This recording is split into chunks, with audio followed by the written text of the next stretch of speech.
Get out your insect repellent and pack your sleeping bag because Reel to Reel is off to camp. In our feature story, we'll discover how children are learning to appreciate and protect their environment. In Second Thoughts, Father Al Masluck will take us back to elementary school. And in our health segment, Dr. Kelly will check up those pains in our knees. It's all coming up next on Reel to Reel. Hello again, everyone. I'm Paul Perillo. And I'm Pat Shelton. Welcome back to Reel to Reel. Tonight, Father Al Masluck has some second thoughts on the catechism you learned while growing up. Also on tonight's program, we'll have our next edition of Kids Talk, as well as Sister Marie Olwell will be along to tell us about learning lessons for today from researching our past. But first, man and nature, nature and man. We are still trying in our civilization to live harmoniously with all of God's creation. But some lucky youngsters we're about to meet get a head start in this effort because they go to environmental camp.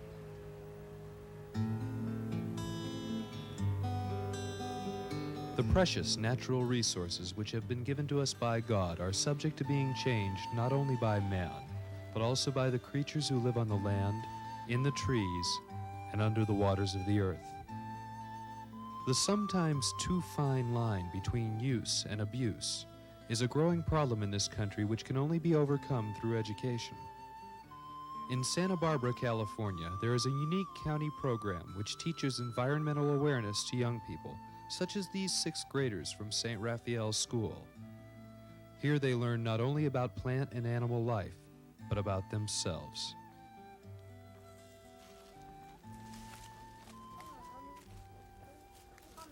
Our school is unique. Generally, the public school sector tends to reward children who are either good in athletics, great at sports, or they excel academically. At the outdoor school, we see the average student excel, and they feel good about themselves. And that's most important. They learn to respect the out of doors. And today, I think in order to be a good citizen, we have to understand where our resources come from and a little bit about the earth if we are going to take care of it. A lot of growing goes on. Set them down. Because yesterday, this red-tailed hawk, just like I told you, came right over here carrying a rattlesnake and landed right in that tree right there and fed it to the baby.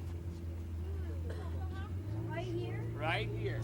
The hawk nest was on that cliff face up there, but it's empty now because, the babies don't want to stay there anymore than they have to. You guys see how the top of this wing is somewhat curved? Yeah, it gives you the vacuum. What's the difference between the top of the feathers and the bottom of the feathers? Feathers are This is made for the wind It's streamline. Lift by. That's the yucca. That's So the here's the catch Whipple's wind. yucca. Okay, it's more shallow in here, so the vacuum sucks the wing up. And these wings belong to whom? The turkey vulture. Oh yeah, turkey vulture. Very good. God created nature, and He wants us to take care of it. And He gave it to us to use it. They're gonna run on the water. You watch them. There's the deer. I know, I see it. All right, now let me show you something. You've all been to Fossil Hill. Look at this hillside here. This tells a story. See, the bottom layer is white, and then there's a brown layer with all these big round rocks in it, and then it's white on the top again. All right, the white layer below is shale or sandstone, but anyway, it is sediment that's in the ocean. So what story does it tell? It was under the ocean at one time, and then maybe it got like fresh water because it drained a little low tide. how are these mountains around here rain. made? Yes. Earthquakes. Earthquakes lift the mountains up out of the ocean. So the earthquake obviously lifted the mountain out of the ocean, and then the river flowed across that for however long. I have seen different reactions to the hands-on experiences at camp. I have seen some that literally just sit there and look and wait for it to come to them. But more than that, I've seen most of them going to it. And it's what a lot of us might call, in the teaching field, the act of discovery. They also are at a stage where they are able to understand better the relationships between God and His natural kingdom and really what it means to be here. This is the skull of a what? Great blue heron. Good, good, good. This beak here is designed for the spearing of fish. In fact, you can jam this beak right through a boat oar. It won't hurt this animal. I'm serious. But look how large the eye socket is and how tiny the brain cavity is. Birds have given their evolution over almost entirely to eyes and lightness. Look, those are cormorants. Look how they fly. Now, those birds can fly just like that underwater to chase fish. Those are cormorants. Okay, we've been here now for almost a week, my young friends. We've been here since Monday. It's now Thursday afternoon. Hopefully a lot of material has been settling into your mind. Tell me, what's happening here? Why are we here? What are you seeing? Anybody got any comments they want to make about this? And I'm talking about not only your general education, but your spiritual growth. When I first came up here, I didn't know much about our real environment that God made. And now from our hikes and from what we've learned, I know a lot more than some people that have not come to 6th grade camp. Is that a dead deer up there on the shore? That's what I thought. Look at the deer. And think about what is going to happen to it now. I know it's gonna run and get ate by maggots. And then what? And then goes to the ground, and then what? Now let me ask you this. Are we interdependent with dead animals? Yes. You bet we are. Yes. And let me ask you this. When you yourself die, are you going to become interdependent again with the world? You bet. Have you seen things where people have been taken away from their environment? It's called pollution, maybe. How many have felt that a little bit, huh? They've been talking about it. The naturalist has been talking about it. You have to go back and give. And I think if you do give, it might be an extension of your love for God and your love for your environment. You know, when you go back to the city and like you take a piece of bubble gum and you unwrap the wrapper and you're about to throw it on the ground and then you throw it on the ground, well then you haven't learned anything up here. But if you just take it and you think about it and then you push it in your pocket, then you've learned something about taking care of the environment. We need to treat our environment with respect and care and love so that we can live in a better place forever. God made the world because he loves us. He wants us to have a good environment to live in and breathe good air. He wants us to take care of it so we could live for a long time. God gave us the environment so that we could appreciate him, what he gave to us, and how beautiful everything is.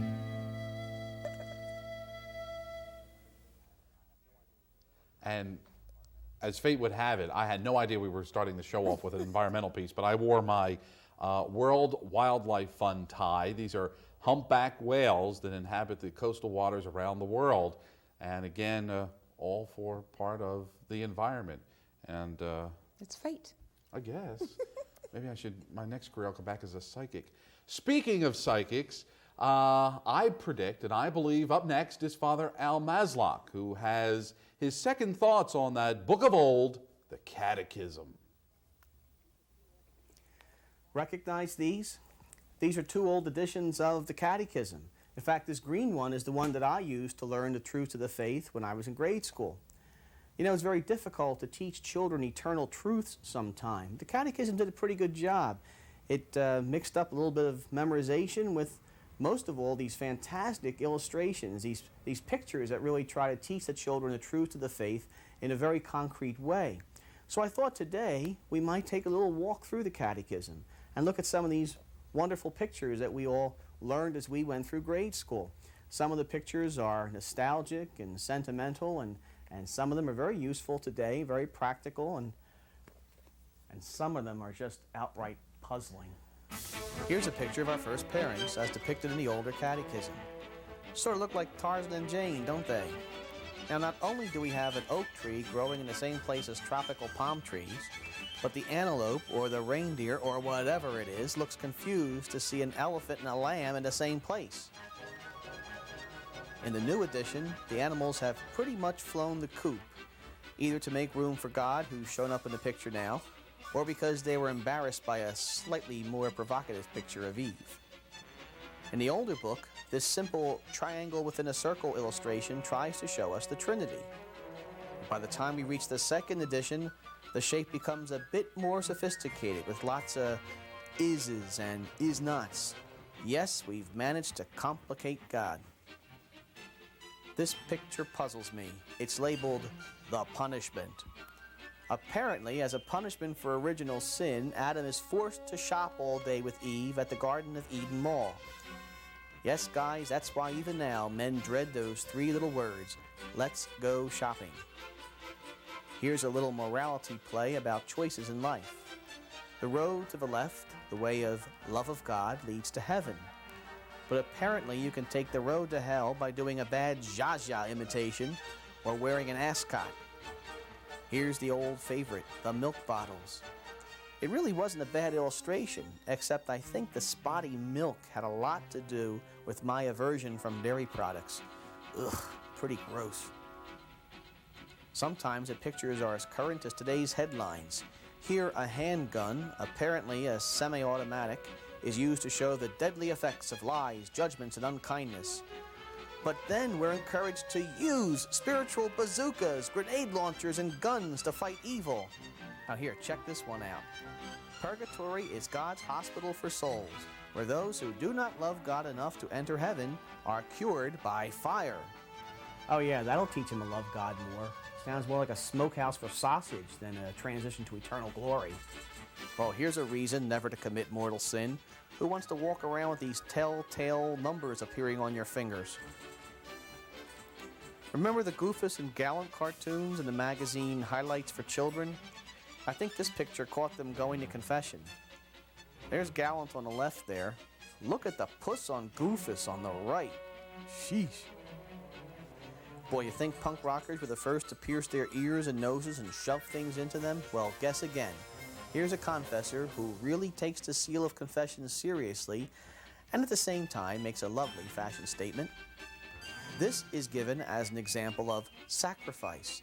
The boy scrunching up his nose says, "This tastes terrible, Lord, but I'll eat it for you." Ooh, what a nice gesture, especially if the food tastes terrible because it's spoiled and the boy gets botulism. I think I figured out what's wrong with the child in the sickbed in this picture. The priest is poking him in the eye. Boy, here's a life lesson to remember. Just in case you forgot, dead people cannot eat.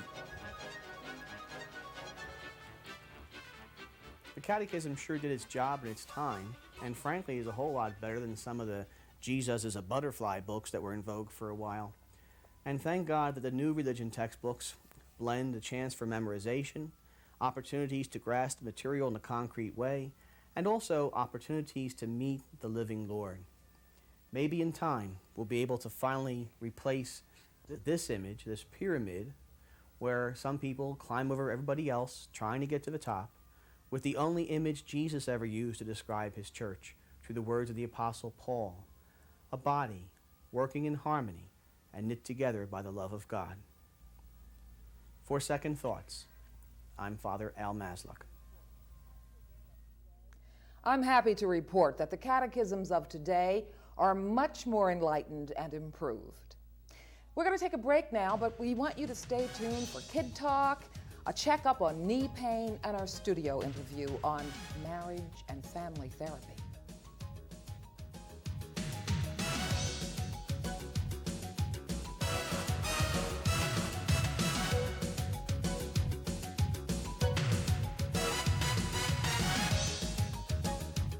The act of praying is also meant to open us up to God and our neighbor,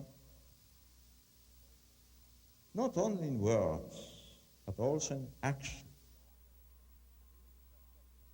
3 years ago, I made a film in a severely depressed section of Trenton on behalf of Martin House. I pleaded for volunteers and support to assist poor families in need of help with nowhere else to turn.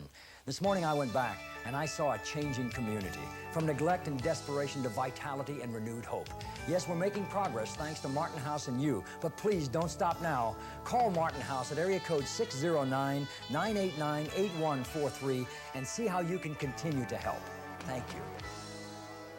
St. Thomas Aquinas said, "It is better to go into religion with the view of testing oneself than not to go in at all." For more information about vocations, call the Office of the Delegate for Religious at 215-587-3795.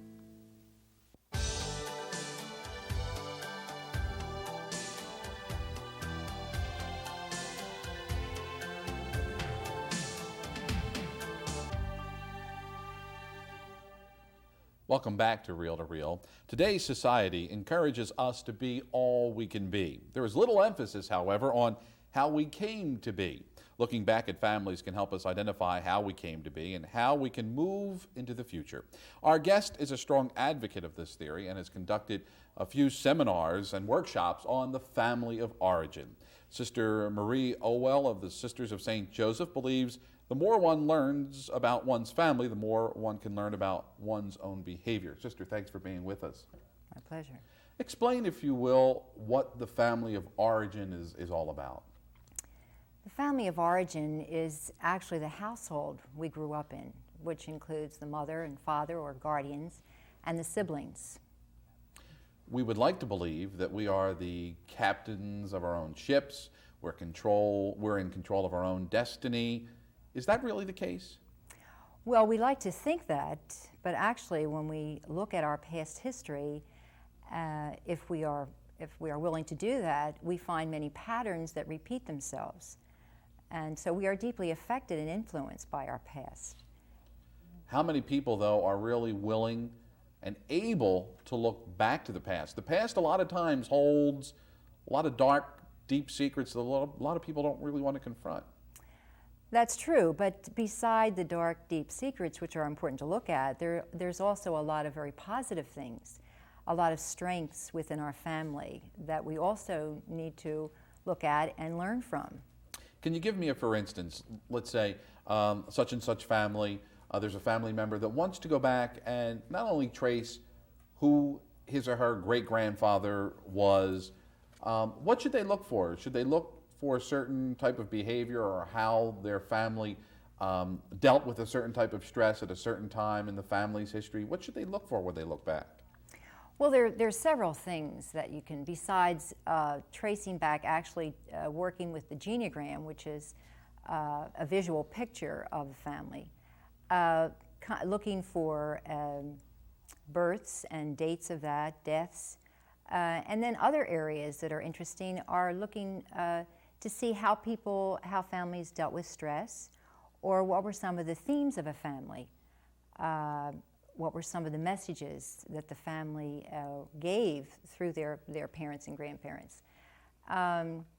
It could be even careers. It could be, what careers were followed through. What were the attitudes of women in the family? What were the feelings about their faith and how that affected who they are. So there are many, many areas in which we can look at. Even to the idea of success. How was success dealt with in the family? Was it good to be successful? So as I say, there are many areas you can really tap into. Sister, how did you get involved in this whole family of origin thing?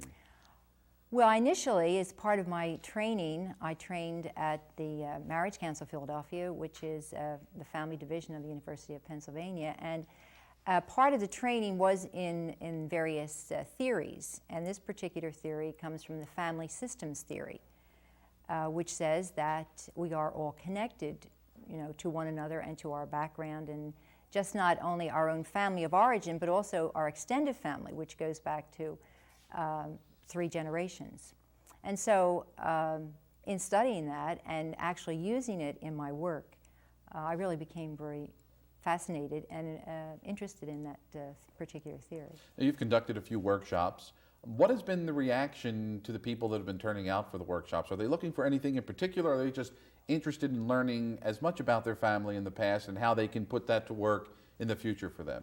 Yes, well, I think what really attracted them was that I had indicated that the patterns of the past influence our behavior of the present. I think that's something that fascinated people, and so that attracted them, I think, to come. And I think there's always something interesting about looking at our past, and so we had really quite a turnout. And then I feel too that actually when I was offering this particular workshop, it was close to the Holy Family Sunday, and in one of the churches where I work, they of course encourage people to tap into their family. This was one way to do it. And then when they came to the first workshop, they were very interested and were anxious to move on and go to the second one, which was offered. Sister, in the 30 seconds that we have left, can you tell our viewers at home how they can find out more information about the Family of Origin program? Fine. If they want to come have it through myself as a resource, they can contact me at St. Andrew's Family Life Center, and the number of that, my phone there, is 627-8403. Of course, that's in area code 609. That's correct. Yes. Sister, thank you very much for being with us. Sister Marie Olwell from the Sisters of St. Joseph's with us on this edition of Reel to Reel. Still much more ahead. Don't touch that dial. Stay right where you are. We'll be right back. Set materials for Reel to Reel provided by Tague Lumber Incorporated, serving the Delaware Valley for over 75 years. Catholic schools teach values, beginning with the ultimate value, Christ himself. This bedrock value infuses all the other values taught. It makes it easier to teach right from wrong and respect for others and individual responsibility. And those values make it easier to teach everything else. That's why Catholic school test scores continue to go up. It's why the longer a child stays in Catholic school, the better the child does on standardized tests. It's also why Catholic school students do better in every area measured, including math and science. And that's why a much higher percentage go on to college and graduate from college. And this, I think, is the reason why parents regard the decision to send their child to a Catholic school as an investment in the child, in the family, and in the community. A Catholic school education, you value the values.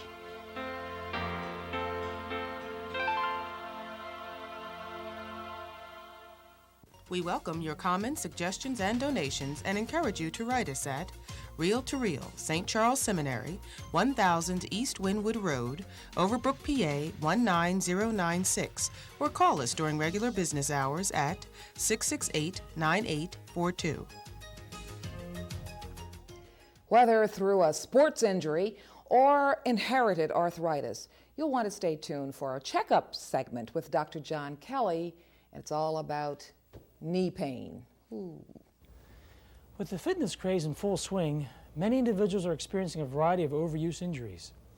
A common complaint among these active patients is pain in the region of the kneecap, specifically in the front. Known as anterior knee pain syndrome, it has various causes which may be related to different age groups. For the young adult, inflammation of the cartilage under the kneecap is the most common cause of anterior knee pain. Both knees may hurt around the kneecap and are often aggravated with activity. Some patients might also complain of pain in the back of the knee, which could indicate fluid in the joint. The knee will often swell and a grinding noise or sensation of the knee giving way is often present. Abnormal or excessive stress on the kneecap seems to be the culprit. A combination of rest, decreased activity, and some type of arch support can be helpful to reduce the amount of force on your kneecaps. An elastic sleeve can provide some relief, although the best medicine is muscle rehabilitation. Your doctor or physical therapist can show you a few exercises that you can do at home to strengthen and stretch muscles around your kneecap, allowing it to function more smoothly and decrease the pressure on it. Another cause of knee pain is patellar tendonitis. More commonly known as jumper's knee, patellar tendonitis is a small tear of the large tendon located on the bottom of the kneecap. Pain is usually localized at the bottom of the kneecap and will increase as the condition progresses. If left untreated, jumper's knee can cause tendon rupture. The secret to alleviating many types of orthopedic injury is muscle strengthening and stretching. If an injury does occur, however, rehabilitative exercise as well as anti-inflammatory medications such as aspirin or ibuprofen can bring relief if your symptoms are severe. Remember, many chronic knee problems are the result of overuse injuries. When pain occurs, it is your body's signal to you that something is wrong. So listen to it and rest appropriately. For Checkup, I'm Dr. John Kelly. In our Kids Talk feature tonight, some of our young experts share their vision for the future. I want to be when I grow up a forestman. Okay. I would like to be when I grow up a teacher. When I grow up, I want to be a fireman, just like my dad. An artist, because I like drawing. I want to be a baseball player. I want to teach tap and jazz. When I grow up, I want to be a scientist. What do you think the problems in the world are? Pollution. People, I don't know. People just don't love everybody, probably, some people. And they don't have very good jobs, probably, too. We're having a problem with our garbage, and they have to put them in holes, and we're sort of having a little problem. I wish they could lower taxes. I think the problem in the world is sickness and illness. The problem in the world is crime. My little brothers, I have 3 little brothers, I'm worrying about them because what if somebody tries to sell them drugs and they don't know? Or else if somebody offers them a ride because my little brother won't know. I think a problem in the world is war. In the future, I think there'll be a war and we'll start over like the Flintstones. I think in the future we would have flying cars. Hopefully the world will be safe. When I grow up, I think there will still be crimes and jails in the future. What advice would you give to adults to make this world a better place? Be more alert at things. Stop pollution. Stopping drugs, that's for sure. I'd chip in $1 million for that if I had it. That's for sure. And giving poor people homes and money and giving them like a lot of stuff that they need. It wouldn't be well if people are friendly to each other. Try not to hurt people in a way and to love each other. Love one another. I think if there were only one commandment, God would want it to be for us to love one another. That's it. We're out of time. Until next time, I'm Paul Perello. And I'm Pat Shelton. Good night, everybody.